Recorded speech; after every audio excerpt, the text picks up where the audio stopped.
ایک ایسی قوم جو خدا کو جانتی ہی نہیں، اس نے ہماری عیسائی سرزمین پر حملہ کر دیا ہے۔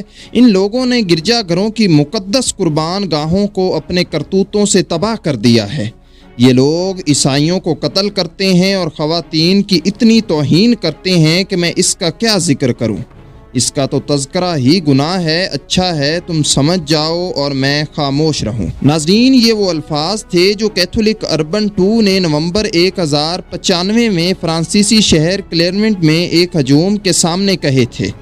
وہ لوگوں پر یہ ثابت کرنا چاہتے تھے کہ مڈل ایسٹ میں مشرق وسطیٰ میں مسلمان عیسائیوں پر بے تحاشا مظالم ڈھا رہے ہیں، خاص طور پر بیت المقدس میں رہنے والے کرسچنز اور یورپی زائرین کے ساتھ تو انتہائی وحشیانہ سلوک ہو رہا ہے۔ یہ وہ بتانا چاہتے تھے، حالانکہ ساری کہانی محض ایک پروپیگنڈا تھا۔ مڈل ایسٹ اور خاص طور پر بیت المقدس میں عیسائیوں سے کوئی اتنا برا سلوک نہیں ہو رہا تھا جتنا وہ بتا رہے تھے۔ وہاں تو مسلمان اور عیسائی مل جل کر رہتے تھے، لیکن پوپ کی اس پروپیگنڈا تقریر نے پورے یورپ میں آگ لگا دی۔ کچھ ہی عرصے میں 1 لاکھ سے زائد یورپین مرد، عورتیں اور بچے بیت المقدس کو مسلمانوں سے چھین لینے کے عزم کے ساتھ یورپ کی طرف روانہ ہوئے۔ یہ ایک خونی جنگ کا آغاز تھا جس کی تباہ کاریوں نے 2 صدیوں تک مڈل ایسٹ کو اپنی گرفت میں لیے رکھا۔ ان لڑائیوں نے ایسے المیوں کو جنم دیا کہ جن کی داستانیں سن کر آج بھی رونگٹے کھڑے ہو جاتے ہیں۔ تاریخ میں ان لڑائیوں کو کروسیڈز یا صلیبی جنگوں کے نام سے یاد کیا جاتا ہے، لیکن سوال یہ ہے کہ پوپ اربن 2 کو کیا سوجی کہ انہوں نے صلیبی جنگوں کا آغاز کر دیا، اور ان جنگوں نے مڈل ایسٹ کو مشرق وسطیٰ کو کیسے بدل کر رکھ دیا۔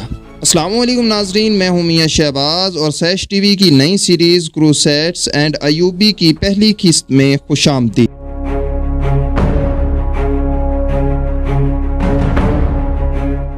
ناظرین، مائکیورس فیلو صلیبی جنگوں کی بنیاد 1071 میں منزکرت کی لڑائی کے دوران رکھی گئی تھی۔ اس جنگ میں سلجوق سلطان الپرسلان نے ایسٹرن رومن امپائر یعنی بازنطینی سلطنت کو شکست دی تھی۔ اس جنگ کے بعد اگلے 20 برس میں سلجوق امپائر کی حدود مشرق میں سینٹرل ایشیا سے لے کر مغرب میں یعنی موجودہ استنبول کے قریب تک جا پہنچی تھی۔ جنوب میں ان کی سلطنت کی حدود مصر کے بارڈر تک ملتی تھی اور مصر میں اس وقت فاطمی خلافت قائم تھی۔ بیت المقدس پر بھی سلجوقوں کا ہی کنٹرول تھا، جبکہ عباسی خلفاء بھی سلجوقوں کو ہی زیر سایہ اپنی خلافت کا بھرم قائم رکھے ہوئے تھے۔ ایسے میں قسطنطنیہ شہر یورپ اور سلجوقوں کے درمیان آخری دیوار کی صورت میں رہ گیا تھا۔ قسطنطنیہ میں بیٹھے رومن شہنشاہ الیگزسٹ I کو یہ فکر لاحق رہتی تھی کہ سلجوقوں کا سالاب نہ روکا گیا تو قسطنطنیہ کے ساتھ پورا ایسٹرن رومن امپائر ہی ختم ہو جائے گا۔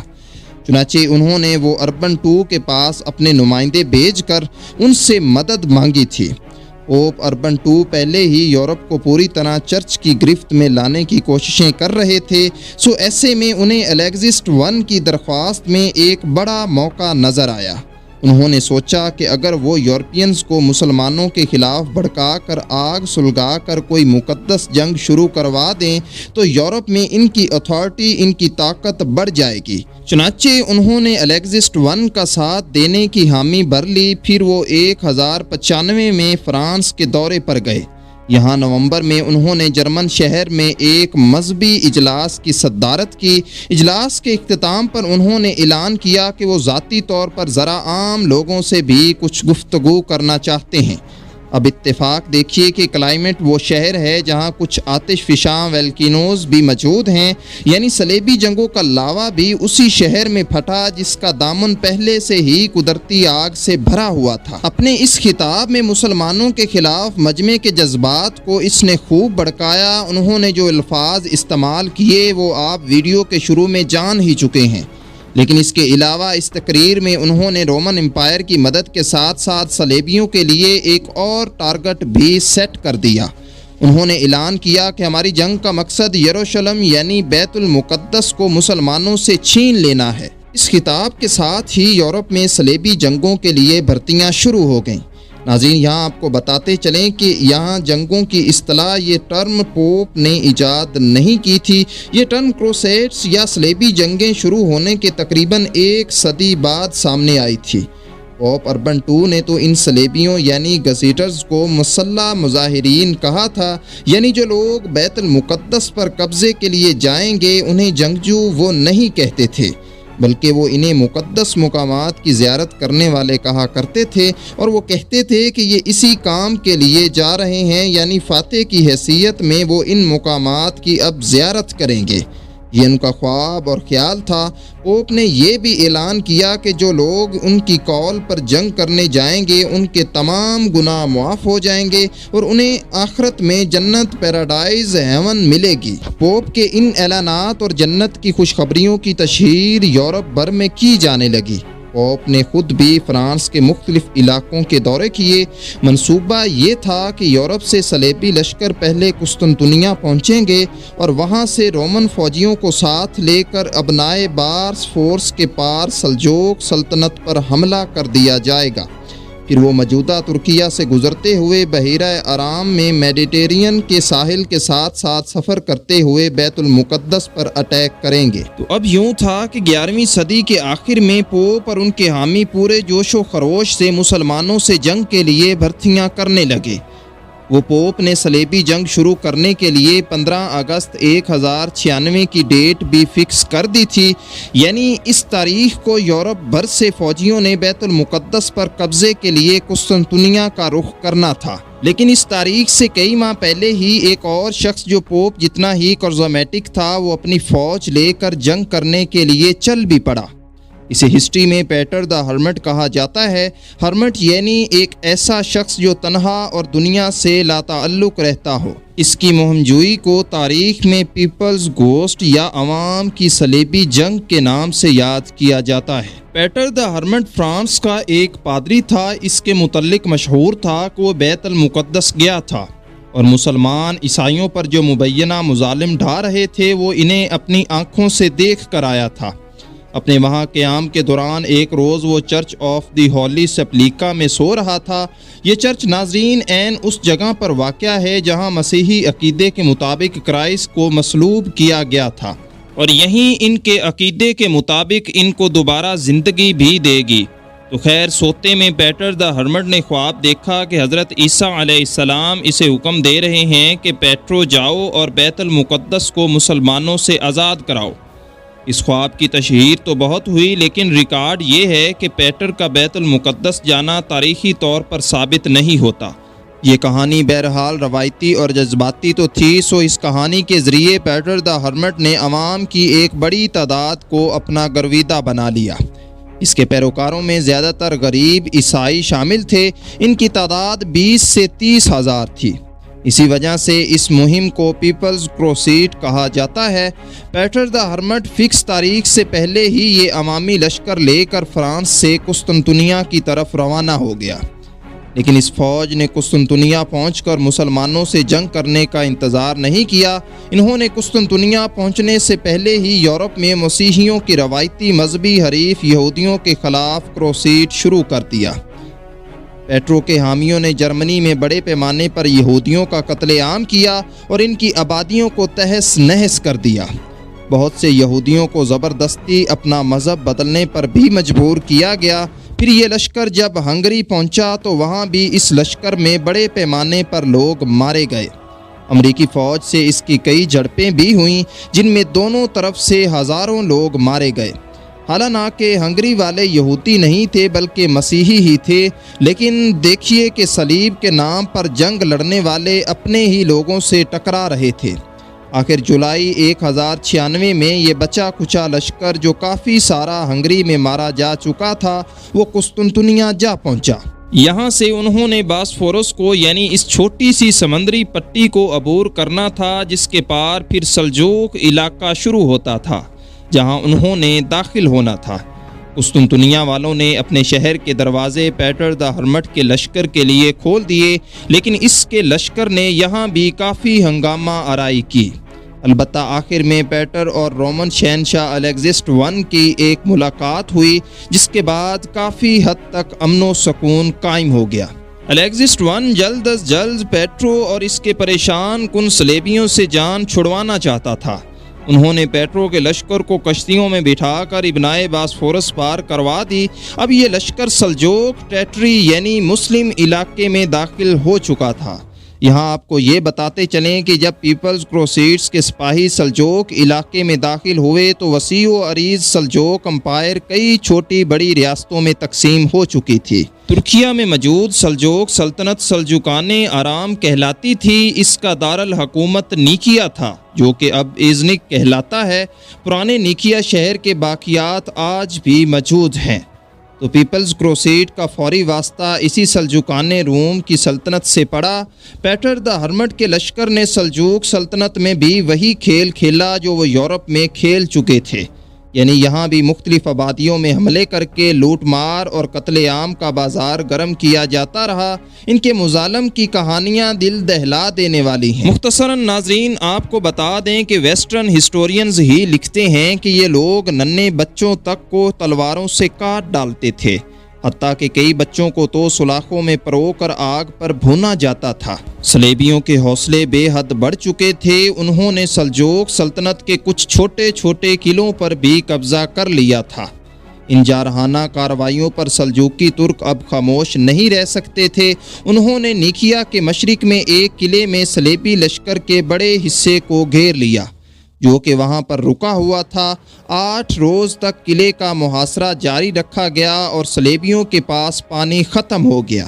کہتے ہیں کہ یہ صلیبی پیاس سے اس قدر بےتاب ہو گئے کہ وہ اپنے گھوڑوں اور گدھوں کو مار کر ان کا خون پینے لگے اور اپنی پیاس بجھاتے رہے، لیکن ظاہر ہے یہ خون تو ناکافی تھا۔ جب جانور بھی مر گئے اور پینے کے لیے پانی بھی نہ رہا اور خون بھی نہ رہا تو صلیبیوں کی مزاحمت اب دم توڑنے لگی۔ سلجوق لشکر قلعے میں داخل ہو گیا اور تمام صلیبی یا تو مارے گئے یا پھر غلام بنا لیے گئے۔ صلیبی لشکر کا ایک اور حصہ تھا جو کہ ایک دوسرے قلعے میں تھا جو کہ نیکیا کے مغرب میں کافی دور واقع تھا۔ صلیبیوں کا لیڈر پیٹر دا ہرمٹ رومن شہنشاہ سے فوجی مدد حاصل کرنے کے لیے گیا ہوا تھا۔ اس کی غیر موجودگی میں قلعے والوں کو اپنے ساتھیوں کی سلجوقوں کے ہاتھوں تباہی کی خبر مل چکی تھی۔ وہ انتقام لینے کے لیے بے چین ہو گئے، انتقام کی آگ میں سلگنے لگے اور انہوں نے سلجوق دارالحکومت نیکیا پر حملے کا اکیلے ہی منصوبہ بنا ڈالا۔ 21 اکتوبر 1096 میں وہ اپنے لیڈر پیٹر دا ہرمٹ کے بغیر ہی حملے کے لیے روانہ ہو گئے، لیکن سلجوق ان کا ارادہ بھانپ کر پہلے ہی نیکیا اور کیف ٹاٹ کے درمیان پہاڑوں میں پوزیشنز لے چکے تھے۔ وہ اپنے نوجوان بادشاہ کلچر سلان کی کمان میں اچانک صلیبیوں پر جھپٹ پڑے اور ان کا صفایا کر دیا۔ اس لشکر کے خاتمے کے ساتھ ہی 2.5 ماہ کی پیپلز کروسیڈ اپنے انجام کو پہنچ گئی۔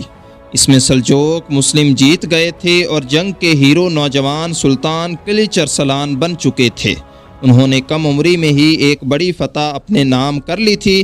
تاہم پیپلز کروسیڈ تو صرف ٹریلر تھا، یہ حملہ آور زیادہ تربیت یافتہ نہیں تھے، اس لیے آسانی سے شکست کھا چکے تھے، لیکن ان کے پیچھے زیادہ منظم، زیادہ تربیت یافتہ فوجیں آ رہی تھیں، اور یہی وہ فوجیں تھیں جن سے مسلمانوں کی اصل صلیبی جنگیں اب ہونے والی تھیں۔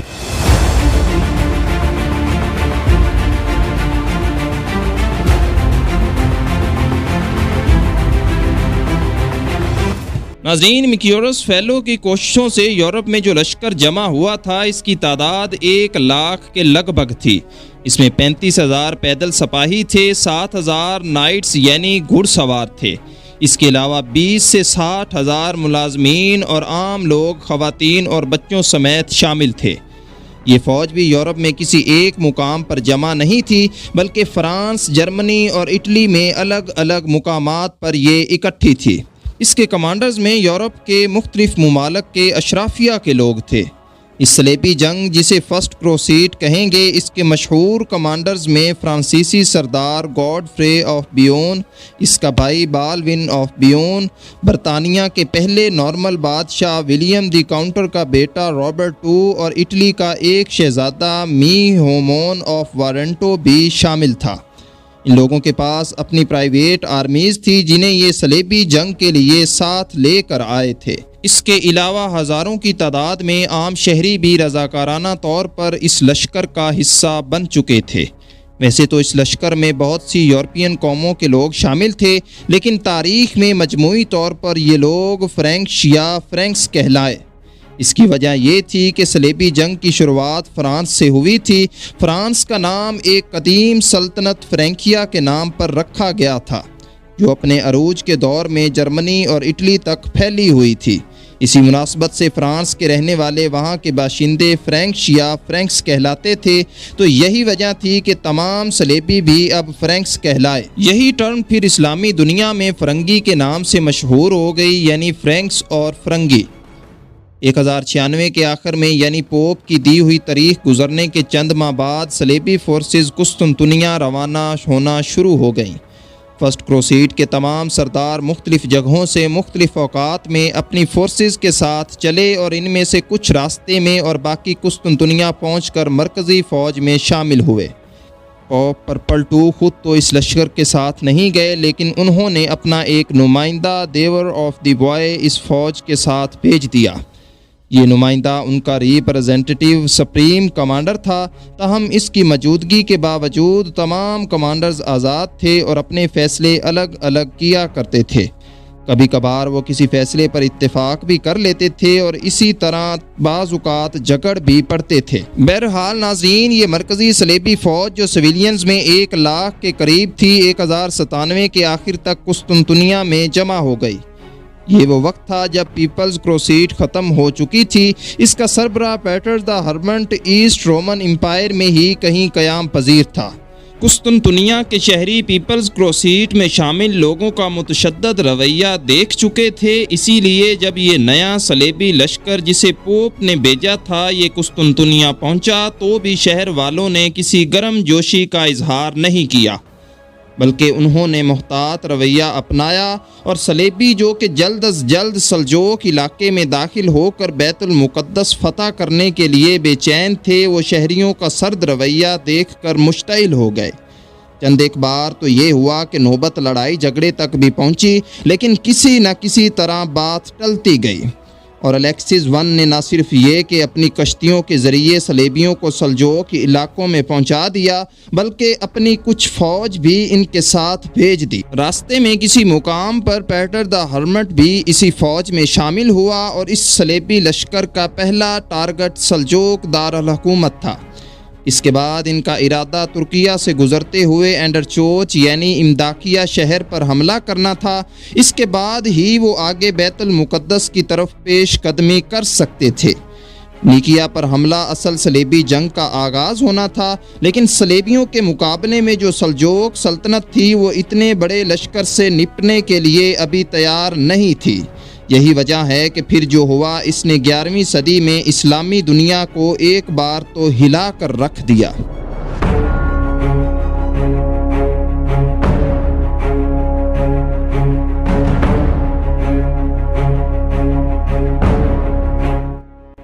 ناظرین، مئی 1097 کے شروع میں صلیبی فوج نے نیکیا کی طرف پیش قدمی شروع کر دی۔ ان کے کچھ فوجی دستوں کو راستے میں پیپلز کروسیڈ میں مارے گئے صلیبیوں کی گلی سڑی لاشیں اور ہڈیاں وغیرہ بھی ملی۔ یہ سب دیکھ کر مسلمانوں کے خلاف ان کا اشتعال اور بھی بڑھ گیا اور 14 مئی کو صلیبیوں نے سلجوق دارالحکومت نیکیا کا محاصرہ کر لیا۔ یہ شہر دفاعی لحاظ سے ایک آئیڈیل جگہ پر تھا۔ اس کے مغرب میں ایک بہت بڑی جھیل تھی جسے لیک ایزنک کہا جاتا تھا۔ اس جھیل کی موجودگی میں مغربی طرف سے شہر کا محاصرہ نہیں کیا جا سکتا تھا۔ شہر کے باقی 3 اطراف یعنی مشرق، شمال اور جنوب میں حفاظتی دیوار تھی اور اس دیوار میں 3 سمتوں کی طرف 3 دروازے کھلتے تھے۔ محافظوں نے یہ کیا کہ تینوں دروازے بند کر کے قلعے کی دیواروں پر پوزیشن سنبھال لی۔ جب صلیبی لشکر یہاں پہنچا تو انہی تینوں دروازوں کے سامنے شہر کو گھیر کر بیٹھ گیا۔ ناظرین، اب نیکیا شہر تھا تو سلجوق سلطنت کا دارالحکومت، لیکن اس کی حفاظت کے لیے بہت کم فوج وہاں موجود ہوتی تھی۔ سلجوق سلطان کلچ ارسلان نے پیپلز کروسیڈ کو ہرانے کے بعد یہ سمجھ لیا تھا کہ خطرہ تو ٹل چکا ہے۔ اس لیے وہ شہر کی حفاظت سے کسی حد تک غافل ہو چکے تھے، حتیٰ کہ جس وقت شہر کا محاصرہ ہوا تو وہ خود بھی شہر میں موجود نہیں تھے۔ وہ شہر سے کافی دور تھے اور جب انہیں دشمن کی آمد کا علم ہوا تو انہوں نے اپنے امپائر کے دوسرے حصوں سے فوج جمع کرنا شروع کر دی۔ کچھ عرصے بعد وہ یہی فوج لے کر آئے اور نیکیا کے قریب پہاڑوں میں چھپ گئے۔ وہ دشمن پر پیچھے سے حملہ کرنے کے لیے موقع کی تلاش میں تھے کہ صلیبیوں کو ان کی آمد کا علم ہو گیا، سو وہ اب لڑائی کے لیے تیار ہو گئے۔ کلچر سلان نے اپنی فوج کے ساتھ جنوب کی طرف سے صلیبی لشکر پر حملہ کر دیا۔ انہیں اپنی فتح کا اس قدر یقین تھا کہ ان کے سپاہی صلیبی قیدیوں کو باندھنے کے لیے بڑی تعداد میں رسیاں بھی ساتھ لے کر آئے تھے، لیکن ایک تو صلیبی پہلے ہی ہوشیار ہو چکے تھے، دوسرا سلطان کی فوج بھی دشمن سے کم تھی، اس لیے انہوں نے شکست کھائی اور وہ پیچھے ہٹنے پر مجبور ہو گئے۔ اس کے بعد صلیبیوں نے یہ کیا کہ مارے جانے والے سلجوق سپاہیوں کے سر کاٹے اور انہیں قلعے کے اندر پھینکنا شروع کر دیا۔ بہت سے سروں کو نیزوں پر لٹکا کر قلعے کے سامنے ان کی نمائش بھی کی گئی۔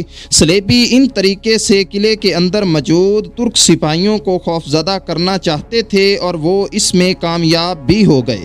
قلعے والے سمجھ گئے کہ اب انہیں کلچر سلان سے کوئی مزید مدد نہیں مل سکتی۔ اس دوران صلیبیوں کے اتحادی رومن امپائر، جس کی فوج ان کے ساتھ محاصرے میں شریک تھی، اس نے گہری چال چلی اور رومنز نے سمندر سے بہت سی کشتیوں کو زمینی راستے سے لا کر شہر کے پیچھے موجود جھیل میں پہنچا دیا۔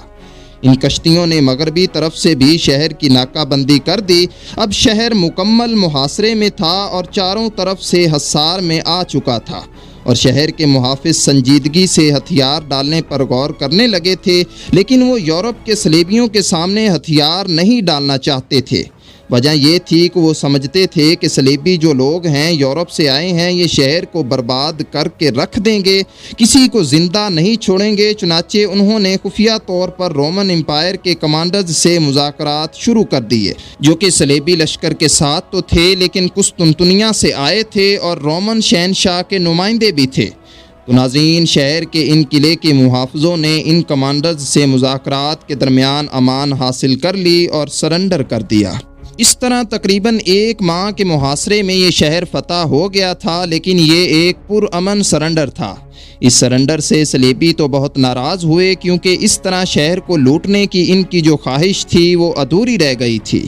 تاہم رومن کمانڈرز نے شہر کے سرکاری خزانے سے انہیں اچھی خاصی رقم اور تحائف دے کر راضی کر لیا، اور سلجوق دارالحکومت اب ایسٹ نارمن امپائر کے قبضے میں جا چکا تھا۔ کچھ عرصے تک رومن امپائرز نے صلیبیوں کی مدد سے ترکیہ کا خاص علاقہ سلجوقوں سے چھین لیا۔ اس دوران سلجوق حکمران کلچر سلان دشمن کے خلاف ایک فیصلہ کن جنگ کی تیاری کر رہے تھے، لیکن جب تک وہ تیار ہوتے دشمن ان کی سلطنت میں کافی آگے تک بڑھ آیا تھا۔ بہرحال انہوں نے اپنی ایک آخری سی کوشش کی۔ اس کوشش کا نتیجہ تھا زلقن کی لڑائی۔ اس لڑائی میں سلطان کلچر سلان نے اپنا سب سے خاص ہتھیار استعمال کرنے کا فیصلہ کیا، یعنی ترک تیر انداز گھڑ سوار۔ ناظرین، ترک تیر انداز گھڑ سوار گھوڑوں پر بیٹھ کر درست نشانے لگانے کے لیے مشہور تھے۔ رومنز کے خلاف منزکرت کی مشہور زمانہ لڑائی جو 1071 میں ہوئی تھی، وہ بھی سلجوقوں نے انہی تیر اندازوں کے بل پر جیتی تھی۔ اب یہی گھڑ سوار تیر انداز صلیبیوں پر نشانے لگانے جا رہے تھے۔ 1 جولائی 1070 کے روز صلیبیوں اور سلجوقوں میں ایک فیصلہ کن مارکہ ہوا۔ یہ مارکہ قدیم زولیم کے مقام پر ہوا، جو موجودہ ترک علاقے اور اس کے شہر کے قریب واقع تھا۔ ہوا یہ کہ صلیبی فوج مختلف ٹکڑیوں میں سفر کر رہی تھی اور ولیم کے مقام پر چند ہزار پیدل صلیبی فوج اپنا کیمپ لگا رہے تھے۔ اسی دوران ترک سلطان کلچر سلان اپنے گھڑ سوار دستوں کے ساتھ ان پر ٹوٹ پڑے اور گھڑ سواروں نے تیروں کی بارش کر دی۔ صلیبیوں کو سخت جانی نقصان پہنچایا۔ کچھ ہی دیر میں صلیبی اپنے کیمپس میں محصور ہو چکے تھے اور ترک گھڑ سوار ان پر چاروں طرف سے تیروں کی بارش کر رہے تھے۔ یوں لگتا تھا کہ صلیبیوں کو شکست ہو چکی ہے، لیکن پھر وہی ہوا جو اس سے پہلے ہو چکا تھا، یعنی ترک سواروں کی تعداد اصل میں صلیبیوں سے بہت کم تھی۔ کچھ ہی دیر میں صلیبی فوج کی باقی ٹکڑیاں بھی میدان جنگ میں پہنچ گئیں اور اس دوران ایک صلیبی لشکر ترکوں کے عقب میں پیچھے سے نمودار ہو گیا۔ جب کلچر سلان نے دیکھا کہ ان کے گھڑ سوار دستے گھیرے میں آنے والے ہیں تو وہ اپنی فوج کے ساتھ پیچھے ہٹنے پر مجبور ہو گئے۔ زولیم کی اہم ترین جنگ صلیبیوں نے جیت لی تھی۔ اس شکست کے بعد کلچر سلان کبھی کھل کر صلیبیوں کے مقابلے پر نہیں آ سکے اور اپنی بچی کھچی سلطنت کو ہی سنبھالنے میں مصروف رہے۔ یعنی سلجوقان روم کی سلطنت باقی تو رہی، لیکن یہ پہلے کے مقابلے میں بہت سکڑ گئی تھی، جیسے کہ آپ نقشے پر بھی دیکھ سکتے ہیں۔ زولیم کی فتح سے صلیبیوں کے لیے شام اور فلسطین کے دروازے کھل گئے تھے اور وہ ترکیہ میں پیش قدمی کرتے ہوئے شام کی طرف بڑھنے لگے تھے۔ ترکیہ کے جنوب میں مشرقی علاقے میں ایک مسیحی ارمینیا ریاست سریشیا کے نام سے پہلے ہی سے قائم تھی۔ اس ریاست نے بھی صلیبی لشکر کو راستہ دے دیا اور یوں یہ لشکر پیش قدمی کرتے ہوئے آگے بڑھتے ہوئے ترکی اور شام کی سرحد کے قریب انطاکیہ شہر کے باہر پہنچ گیا۔ یہ شہر کلچر سلان کی سلطنت کا حصہ نہیں تھا، لیکن یہ بھی تھا سلجوقوں کے کنٹرول میں ہی۔ ایک ترک سردار گاوی سیان یہاں کے گورنر تھے۔ وہ شام کے شہر الیپو کے سلجوق حکمران فخر الملک رضوان کے ماتحت تھے۔ انہوں نے صلیبیوں کے آگے ہتھیار ڈالنے سے انکار کر دیا اور صلیبیوں نے شہر کا محاصرہ کر لیا، اور یہ ایک ایسے خون حشام اور طویل مارکے کی شروعات تھی جس میں صلیبیوں کو تباہی کے دہانے پر پہنچا دیا تھا۔ ناظرین، ہو سکتا ہے کہ کروسیڈز یہیں ناکام ہو جاتی، لیکن ایسا کیا ہوا کہ کروسیڈز یہاں ناکام نہیں ہوئے، اور اس محاصرے کی خاص بات تھی کیا؟ اس شہر کا دفاع بہت مضبوط تھا۔ یہ قلعہ نما شہر 2 پہاڑوں کے اوپر تعمیر کیا گیا تھا۔ شہر کی حفاظتی دیوار پہاڑ کی چوٹی تک جاتی تھی۔ سب سے اوپر شہر کا مرکزی قلعہ تھا جو باقی شہر سے 1650 فٹ بلند تھا۔ اتنی بلندی سے شہر پر اور اس کے گرد بیٹھے دشمنوں پر آسانی سے نظر رکھی جا سکتی تھی۔ شہر کے شمال مغرب میں ایک دریا بھی بہتا تھا جو بحیرہ روم یعنی میڈیٹرینین سی میں جا کر گرتا تھا۔ اس دریا کے راستے میں شہر والوں کا بیرونی دنیا سے ایک رابطہ بہرحال قائم رہتا تھا۔ اپنی اسی بہترین اسٹریٹجک لوکیشن کی وجہ سے ترکوں نے محاصرہ کرنے والے صلیبیوں کی خوب خبر لی۔ دشمن جب بھی غافل ہوتا، ترک سپاہی اپنے گھوڑوں پر سوار ہو کر شہر سے نکلتے اور قریب سے تیر برسا کر فرار ہو جاتے۔ اگر اسی دوران کوئی سپاہی ان کے ہاتھ لگ جاتا تو اسے شہر میں لے جا کر اذیتیں دے دے کر مار ڈالتے تھے اور اس کا سر کاٹ کر باہر صلیبی کیمپ میں پھینک دیتے تھے۔ ویسٹرن ہسٹورینز کہتے ہیں کہ ترکوں نے شہر کے سب سے بڑے پادری کو بھی پکڑ لیا اور وہ اسے روزانہ قلعے کی دیوار سے الٹا لٹکا کر اس کے تلوؤں پر لاٹھیاں برساتے تھے۔ یہ منظر دور کھڑے صلیبی دیکھتے تھے اور بدلے کی آگ میں جلتے تھے۔ اس دوران دمشق سے سلجوقوں کے 2 لشکر بھی شہر کی مدد کے لیے آئے، تاہم صلیبیوں نے انہیں بھی مار مار کر بھگا دیا۔ اس کے بعد انہوں نے شہر کا محاصرہ مزید سخت کر دیا۔ صلیبیوں نے سمندر کے قریب ایک ترک قلعے پر بھی قبضہ کر لیا تھا۔ اس طرح دریا کے راستے ہمتاکیہ کا سمندر سے جو رابطہ تھا وہ بھی کٹ گیا۔ اس طرح صلیبیوں کے لیے ایک نئی سپلائی لائن کھل گئی اور انہیں سمندر سے بھی سامان اور کمک وغیرہ ملنے لگی، لیکن یہ مدد بھی ناکافی ثابت ہوئی اور صلیبی قلعہ فتح نہیں کر سکے۔ محاصرے کو کئی مہینے گزر گئے اور فتح کی کوئی صورت بھی نظر نہ آئی تو صلیبی بھاگنے لگے اور ان کے کمانڈرز آپس میں لڑنے لگے۔ سمندری راستے سے سپلائی لائنز ملنے کے باوجود لشکر میں خوراک کی شدید قلت ہو گئی۔ بہت سے سپاہی بھوک اور بیماری سے دم توڑنے لگے اور 1097 کے موسم سرما تو خاص طور پر صلیبیوں پر قیامت بن کر ٹوٹا۔ بہت سے سپاہی بھوک اور بیماری سے دم توڑنے لگے اور اسی دوران 1097 کے موسم سرما تو خاص طور پر صلیبیوں پر قیامت بن کر ٹوٹا۔ سردی میں چارے کی کمی سے ان کے جانور بھی مارے جانے لگے۔ ان حالات میں لشکر کے ساتھ موجود پادریوں نے آگاہ کیا کہ لشکر میں موجود سپاہی گناہ کر رہے ہیں، چنانچہ صلیبی کیمپ میں موجود تمام خواتین کو مردوں سے الگ کر دیا گیا کہ جیسے تو گناہ صرف خواتین کی وجہ سے ہی ہیں۔ اس کے علاوہ سپاہیوں کو روزے رکھنے، خیرات کرنے اور دیگر عبادات کا حکم بھی دیا گیا۔ جو سپاہی کسی عورت کے ساتھ پکڑا جاتا، اسے اور اس خاتون کو برہنہ کر کے ان کے ہاتھ پاؤں باندھ دیے جاتے، پھر انہیں لاٹھیوں سے پیٹتے ہوئے پورے کیمپ کا چکر لگوایا جاتا تھا۔ اسی طرح آہستہ آہستہ وقت گزرتا گیا اور 1098 کا موسم گرما آ گیا، لیکن نہ تو صلیبیوں نے محاصرہ ختم کیا تھا اور نہ ہی ترک ہتھیار ڈالنے پر تیار ہوئے تھے۔ تو ناظرین، یہ محاصرہ کب تک چلتا کہ اچانک صلیبیوں کو انطاکیہ کے ایک غدار سے مدد مل گئی۔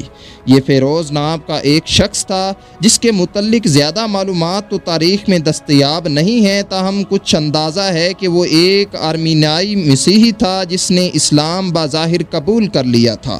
وہ شہر کے محافظوں میں بھی شامل تھا اور سیکیورٹی انتظامات کی تفصیل سے اچھی طرح واقف تھا۔ کسی وجہ سے وہ شہر کے گورنر یاویسیان کا دشمن ہو چکا تھا۔ اس نے بدلہ لینے کے لیے کسی طرح صلیبیوں سے رابطہ قائم کر لیا اور شہر پر قبضہ کرانے میں مدد دینے کی پیشکش کی۔ بدلے میں صلیبیوں نے وعدہ کیا کہ وہ اسے مال و دولت سے لاد دیں گے۔ اس طرح دونوں میں معاملات طے پا گئے، لیکن اسی دوران صلیبیوں کو ایک خطرناک خبر بھی ملی۔ خبر یہ تھی کہ غسل کے ترک حکمران کرمبوہا تقریباً 35,000 سپاہیوں کے ساتھ انطاکیہ کے مسلمانوں کی مدد کے لیے آ رہے ہیں۔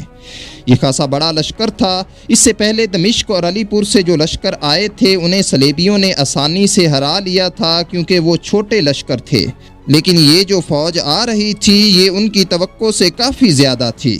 پھر وہ صلیبی فوج جو طویل محاصرے سے بے حال تھی، تھکی ہوئی تھی، بھوکی تھی، اس کے لیے اس بڑے تازہ دم لشکر کا مقابلہ کرنا بہت مشکل تھا۔ ایسے میں اگر کربوہا کی فوج ان پر ٹوٹ پڑتی اور شہر کے محافظ بھی اندر سے باہر نکل آتے تو درمیان میں صلیبی لشکر پس کر رہ جاتا اور اسے سر چھپانے کی جگہ بھی نہ ملتی۔ یہ صورتحال صلیبیوں کے لیے خطرے کی گھنٹی تھی، سو انہیں ہر حال میں کربوہا کی آمد سے پہلے انطاکیہ فتح کرنا تھا۔ یہ ان کے لیے زندگی موت کا سوال بن چکا تھا۔ تو صلیبیوں نے فوری طور پر فیروز سے رابطہ کیا اور فیروز نے انہیں دیوار کے ایک خاص حصے کے متعلق بتا دیا جہاں سیکیورٹی کم تھی یا اس دن کم ہونا تھی۔ 2 اور 3 جون کی درمیانی رات 50-60 صلیبیوں کا ایک گروہ سیڑھیوں اور رسیوں کی مدد سے دیوار کے اس مخصوص حصے پر چڑھ گیا جس کی مخبری ہو چکی تھی۔ انہوں نے وہاں موجود گارڈز کو، جن کی تعداد ظاہر ہے انہیں پہلے ہی پتہ لگ چکی تھی اور وہ انتظام کر کے آئے تھے، ان گارڈز کو ختم کر دیا اور شہر کا وہ والا دروازہ جو دیوار کے ساتھ تھا کھول دیا۔ اس کے ساتھ ہی صلیبیوں کا ایک بڑا دستہ جو پہلے ہی دروازے کے باہر انتظار کر رہا تھا وہ اندر داخل ہو گیا اور دیوار کے اسی حصے پر صلیبی جھنڈے لہرانے لگے۔ جب ترکوں نے اپنے شہر کی دیواروں پر صلیبی پرچم لہراتے دیکھے تو وہ گھبرا کر ادھر ادھر بھاگنے لگے۔ اس دوران شہر میں رہنے والے عیسائیوں نے بھی شہر کے باقی دروازے کھولنا شروع کر دیے۔ جلد ہی پوری فوج ان دروازوں سے شہر کے اندر داخل ہو چکی تھی۔ اس کے بعد قتل عام شروع ہو گیا اور صلیبیوں نے عمر اور جنس کا لحاظ کیے بغیر شہر کے مسلمانوں کو بے دردی سے موت کی گھاٹ اتارنا شروع کر دیا۔ کچھ جگہوں پر مسلمانوں نے مزاحمت کی مگر صلیبی جلد ہی ان پر حاوی ہو گئے۔ چونکہ یہ رات کا وقت تھا اس لیے کچھ مسیحی باشندے بھی مسیحیوں ہی کے ہاتھ مارے گئے۔ شہر کی گلیاں لاشوں سے بھری پڑی تھیں۔ ان گلیوں سے کوئی شخص بھی لاشوں پر قدم رکھے بغیر گزر نہیں سکتا تھا۔ اتنی زیادہ لاشیں تھیں کہ شہر کے گورنر یاویسیان نے ایک گھوڑے پر سوار ہو کر فرار ہونے کی کوشش کی۔ وہ شہر سے نکل بھی گئے لیکن کچھ دور جا کر وہ گھوڑے سے گر پڑے اور بے ہوش ہو گئے۔ ان کے ساتھی انہیں مردہ جان کر آگے نکل گئے۔ کچھ دیر بعد ایک عیسائی نے یاویسیان کو زخمی حالت میں پہچان لیا اور اس نے اس کا سر قلم کیا اور اسے اپنے صلیبی بھائیوں کو پیش کر دیا۔ یوں تقریباً 8 ماہ تک صلیبیوں کی مزاحمت کرنے والے یاویسیان ایک المناک انجام سے دوچار ہوئے۔ 3 جون کو انطاکیہ صلیبیوں کے قبضے میں چلا گیا اور صلیبیوں کی فتح کے محض ایک روز بعد 4 جون کو کربوہا کی فوج شہر کے سامنے پہنچ چکی تھی۔ صرف ایک دن کے فرق سے مسلمانوں کی صلیبیوں پر یقینی فتح کا موقع ضائع ہو چکا تھا۔ کربوہا کے سامنے شہر نہیں شہر خاموشاں تھا بلکہ شہر مردہ تھا۔ جس کے باشندے ابدی نیند سو رہے تھے۔ کربوہا نے شہر کو اب گھیر لیا، جس کے بعد صلیبی شہر کے اندر محصور ہو گئے تھے۔ ناظرین، صلیبیوں کے نزدیک انطاکیہ کی فتح کسی معجزے سے کم تو تھی ہی نہیں، ان کے خیال میں قدرت نے ان کی مدد کی تھی اور فیروز کو وسیلہ بنا کر انہیں فتح سے ہمکنار کیا تھا۔ کئی سپاہیوں کو تو خوابوں میں خیالوں میں مقدس ہستیاں دکھائی دینے لگی تھی جو انہیں فتح کی بشارتیں دے رہی تھی، جیسا کہ ایک پادری نے یہ دعویٰ بھی کر دیا کہ اسے انطاکیہ میں وہ مقدس نیزہ ملا ہے جسے کرائسٹ کو مصلوب کیے جاتے وقت ان کے جسم میں چبویا گیا تھا۔ ان سب باتوں سے صلیبیوں کے حوصلے غیر معمولی طور پر بلند ہو گئے اور 28 جون کو انہوں نے شہر سے نکل کر ترک فوج پر اچانک حملہ کر دیا۔ مسلم لشکر کے بڑے حصے کو تو سنبھلنے کا موقع ہی نہیں ملا، جبکہ کربوہا کے ساتھ جو زیادہ تر وہ فوجی تھے جن کی وفاداری مشکوک تھی وہ بھاگ نکلے اور کربوہا کو بری طرح شکست ہو گئی۔ اس کے بعد کربوہا فرار ہو کر واپس موصل چلے گئے، لیکن صلیبی اب واپس جانے والے نہیں تھے۔ وہ شام میں داخل ہو گئے اور ایک کے بعد ایک شہر فتح کرتے ہوئے بیت المقدس کی طرف بڑھنے لگے۔ راستے میں لبنان کے ایک مسلم شہر پرابلس نے صلیبیوں کے سامنے سرنڈر کر دیا۔ اس نام کا شہر دوستو لیبیا کا دارالحکومت بھی ہے، لیکن یہاں ہم اس کی بات نہیں کر لیں۔ اس لبنان کے جو طرابلس شہر تھا، اس کے حکمران نے صلیبیوں کو بیت المقدس کا راستہ دکھانے کے لیے گائیڈ بھی ساتھ دیا۔ طرابلس کے علاوہ کچھ اور شہروں نے سرنڈر کیا، کچھ پر بزور تلوار قبضہ کر لیا گیا۔ اس دوران گھنونے مظالم کی کہانیاں بھی پھیلتی رہیں اور شام کے شہر مروت الممان میں تو بہت سے صلیبیوں نے اپنی بھوک مٹانے کے لیے مارے گئے مسلمانوں کا گوشت بھی کھایا۔ یہ اتنا شاکنگ واقعہ تھا اور اتنا افسوسناک حیران کن واقعہ تھا کہ بڑے بڑے صلیبی لیڈرز بھی حیران رہ گئے۔ ناظرین، اسی سب کے ساتھ صلیبیوں کی پیش قدمی جاری رہی اور ان کی کامیابیوں کو کہیں بریک نہیں لگ رہی تھی۔ وہ بیت المقدس کی طرف بڑھتے چلے آ رہے تھے جو ان کا اصل ٹارگٹ تھا، لیکن تب تک ایک تبدیلی آ چکی تھی۔ سلجوقوں کی کمزوری کا فائدہ اٹھا کر مصر کی فاطمی خلافت نے بیت المقدس کو اپنے قبضے میں لے لیا تھا۔ اب بیت المقدس کے لیے صلیبی لشکر کو سلجوقی ترکوں سے نہیں بلکہ مصری فاطمیوں سے لڑنا تھا۔ تو جب یہ صلیبی لشکر بیت المقدس کے باہر پہنچا تو اندر کن لوگوں نے ان کی مدد کی؟ فاطمیوں نے صلیبی لشکر کو بیت المقدس سے دور رکھنے کے لیے کیا جنگی حکمت عملی اپنائی تھی؟ کنوؤں میں تو زہر تھا اور صلیبیوں کے پاس پانی کی بہت قلت تھی۔ ایسے میں پھر بیت المقدس کا محاصرہ کیسے کیا گیا، یہ سب آپ کو دکھائیں گے، لیکن history of crusades and Ayubi کی اگلی قسط میں۔